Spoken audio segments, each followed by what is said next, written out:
Et finalement, imaginez que dans l'infiniment grand, eh bien, il y ait des entités vivantes qui nous entourent, et il y a de fortes probabilités que ça soit le cas d'ailleurs, parce que finalement, moi, je ne suis pas l'inventeur de pi et le nombre d'or, hein, donc je pense que voilà, il y a une entité bien supérieure à nous qui a les connaissances, et ça serait con quand même de croire qu'on est tout seul dans l'univers. Hein.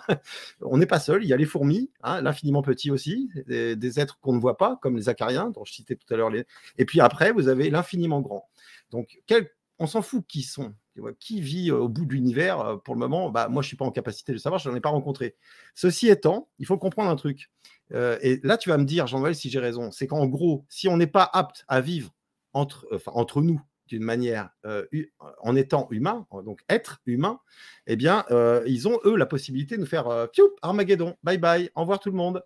C'est un peu ça. Ouais, ben, alors, c'est comme dans tout combat. Là, on a un problème où on se dit, il y a les élites, tout ça, et grosso modo, mais qui sont. Alors, c'est soit tu te cantonnes à tes problèmes en disant, j'ai mes problèmes, je peux pas aller au café, j'essaye de trouver solution à cette hauteur-là, ou effectivement, tu essayes de comprendre la forme d'intelligence qui t'a imposé le fait que tu es dans la merde. Alors, elle nous a imposé, Ouais, ok, mais par contre, elle a laissé toutes les traces pour finalement avoir le ah ouais, codex. donc, oui, mais elle est retraçable. Tu l'as, t'as ça dans tous les monuments, tu as ça dans Et Paris, tu as voilà, ça dans donc finalement, Batavie. c'est une forme d'intelligence qui ne veut pas de mal.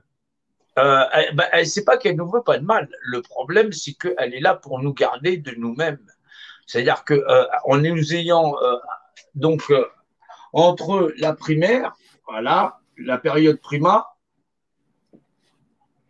la prime qu'on va pouvoir mettre sur Alexandre le Grand et l'époque romaine, l'époque collégiale où effectivement on a les rois et l'époque lycée où on a la République, où on doit rentrer là dans la période université, c'est-à-dire vers l'univers énoncé, faut bien le comprendre, que tout le processus a été là. Ça veut dire qu'à la fois, ils ont bâti tout leur empire en ayant conquis la planète, déjà un, en nous ayant permis, nous, de nous expanser, nous montrer qu'on était capable, effectivement, de fabriquer des choses techniques et technologiques, qu'on pouvait à la fois avoir des loisirs, tout ça, en contribuant ensemble, mais que à la fois dans cet effort technique et technologique, on a laissé sur la route où on a décidé de marcher les uns sur les autres, alors que si on avait fourni tous ces efforts tous ensemble, on aurait travaillé moins, déjà un, on aurait un confort qui serait beaucoup plus grand, on serait moins nuisible dans le tout, et donc on aurait tout bénéfice. Et puis, Mais en plus il de y aurait ça, personne sur le bord des routes en ouais, train de on ne crever la serait pas bouche ouverte. nuisible. Et ouais. Voilà, Et on prône l'unité, mais on est incapable de la reproduire. On veut exactement. l'humanité, mais on n'est pas au niveau. On Mm. est très prétentieux. C'est ça c'est Mm. ce qui pose problème. Et on se Donc, focalise sur finalement, alors, on nous montre en fait une direction, et les gens ils regardent le doigt, quoi. alors, là, on est à peu près, et il y a à peu près 7000 ans. Mm. C'est-à-dire la D'accord. civilisation pyramide. Mais ce savoir-là dimensionnel, où effectivement Dieu, valeur de loi, patati patata, on remonte sur des vestiges qui sont à plus de 15 000 ans. Mm. Effectivement, des trucs qu'on trouve du côté de la Turquie, ceci, cela, où on a des vestiges qui datent de 12 15 000 ans passés.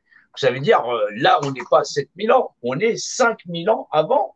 Mm. Effectivement. Mm. C'est quand même phénoménal. Et on a toute la législation dimensionnelle, c'est-à-dire le savoir de l'univers. Là, tu as les secrets du voyage de l'espace et du temps. C'est phénoménal. Quand on parle, nous, de physique quantique ou de physique moderne ou machin chose, on est des gens qui sommes dans la préhistoire. Voilà, ces gens-là, ils communiquent avec ça. Là-dedans, tu as toute la mathématique universelle. C'est phénoménal, mais en comprendre le fonctionnement dans un volume, c'est-à-dire les lois de la relativité de l'espace et du temps, Einstein, il est propulsé à la préhistoire. Là, tu parles de la spirale d'or, c'est ça? Ouais, mais toutes ces notions-là, c'est le savoir de l'espace et du temps, c'est les rapports de dimensionnalité, tout ce qui va avec. Mm. Alors, c'est formidable à la fois parce que dans l'avenir, si on arrive à passer cette barrière où on est des animaux primitifs et qu'au bout du compte, on accepte à être le nombre d'un monde humain humanisé où effectivement, bah, il y a les autonomies citoyennes, il y a les SOS mers, machin chose, où on arrive à dépasser ce niveau intellectuel, où on dit qu'on va franchir cette barrière et on arrive en paix avec, en fin de compte, ce qui a l'air d'être l'apparence du pouvoir en place, mais en disant qu'on a compris que ce que c'était qu'en vérité le secret du bâtisseur et tout ce qu'il y a derrière, on risque d'avoir une sacrée surprise. Pour monsieur, madame, tout le monde, bien sûr, pour eux, c'est Macron, pour eux, c'est les Rothschild, pour eux, c'est autre chose. Je suis désolé, cette forme d'intelligence dépasse l'entendement. Voilà, là, il faut vraiment le comprendre. C'est le triangle bourreau, sauveur, coupable. Ah non, ça n'est pas le triangle. Sur lequel les gens là focalisent. Ah oui, sur les gens n'ont pas de dimension. Exactement. Oui, tout à fait. Voilà. Mais voilà, c'est parce qu'il y a un manque de dimensionnalité. Les quatre côtés de cette pyramide qui est effectivement la pyramide de Khéops, qui est en plus biseautée, ça veut dire ombre et lumière de chaque côté. Effectivement, voilà, tout à fait. Oui, c'est ombre et lumière de chaque côté. La phrase, c'est ombre, lumière, tout n'est que poussière.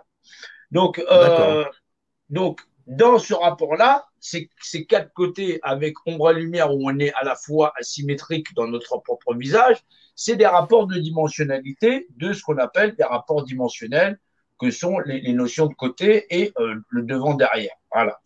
Maintenant, l'avant-base, c'est la notion qui permet la législation, c'est la représentativité, puisque c'est la représentativité captée qui va permettre au mécanisme de fonctionner.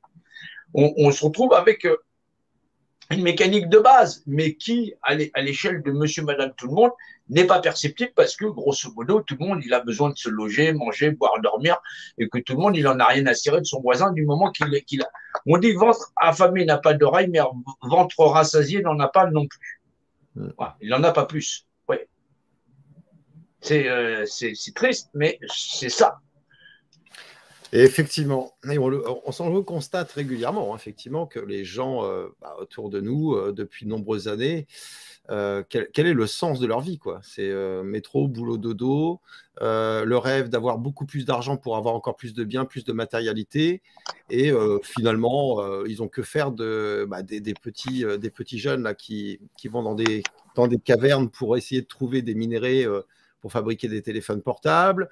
On s'en fiche. Alors, on le sait en plus, hein, il y a assez, je crois, d'articles sur Internet aujourd'hui qui parlent de comment sont faits nos téléphones portables. Voilà, comment sont extraits ces métaux précieux dans certains pays que l'on exploite. Et puis, tu as raison, quand tu le dis si bien, Jean-Noël, les gens, ils ne sortent pas dans la rue en masse pour arrêter comment dire, le fait que les SDF sont de plus en plus nombreux. Donc, avant l'opération machin, là, le petit virus là, qui est arrivé, eh bien, finalement, il y avait plus de 11 millions de pauvres en France. Mais les gens le savaient, il suffisait de voir les chiffres. L'Institut de veille qui notifiait ce qu'il en était, ça veut dire, là, il décide de vous en avez rien à cirer, nous non plus. Ben ouais, c'est ça.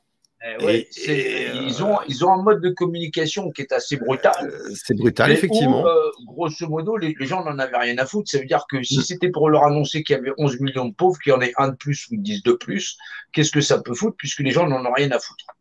Donc, il faut en prendre acte aujourd'hui parce que c'est quand même urgent que les gens se réveillent, mais se réveillent vraiment, pas dans la connaissance. Oui, mais ce réveil n'est possible que pour les êtres humains, pas pour ceux qui veulent vivre dans le cannibalisme sociétal. Évidemment. Est-ce que le côté de la part d'ombre de chacun d'entre nous, il est capable de faire cette différence entre le bien ou le mal? Quand tu sors pour un pass sanitaire et que tu dis je suis contre le pass sanitaire, mais que grosso modo tu sors avec un masque sur le coin de la gueule parce que grosso modo c'est pas le masque qui te fait chier, même si ça touche que 0,0% des gens, il n'y a pas d'aberration. Le problème c'est ta zone de confort.